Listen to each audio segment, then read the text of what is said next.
Hapa tuko katika kata ya Nkiniziwa, kijiji cha Ngukumo, ambapo tumekuja kwenye shamba letu la misitu hili ambalo linamilikiwa na Alliance One.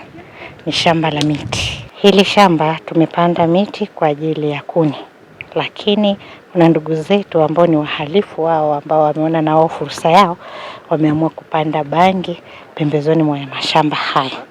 Hili ni kosa la jinai kabisa, kwa sababu bangi ni madawa ya kulevya.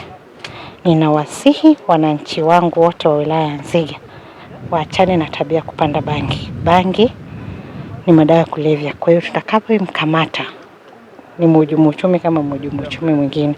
Kwa hiyo niwasihi watu wote kuwa makini na kuwa macho. Endapo utaona sehemu yote kumepandwa bangi, atupe taarifa. Sisi tuko tayari muda wote tutafanya kazi na kuweza kuiondoa bangi. Sababu bangi sio nzuri kwa afya ya akili ya vijana wetu. Ni madawa ya kulevya ambayo yanaharibu maisha ya vijana. Ninawataka vyombo vyangu vya usalama wote, TFS pamoja na maliasili, polisi, wote wapambane kwa pamoja kuwasaka hao wote ambao wanajihusisha na masuala ya kilimo wa bangi kwenye maeneo tofauti tofauti, iwe kwenye misitu yetu na mapori tengefu, yote lazima tuyalinde na watu wasiingie ndani kulima bangi kule.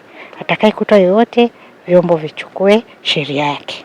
Sisi kama jeshi la polisi kwa kushirikiana na taasisi zingine, basi tutafanya juhudi kuhakikisha kwamba tunafanya doria na operation ili tuweze kuwabaini hao wanaohusika na kilimo hiki.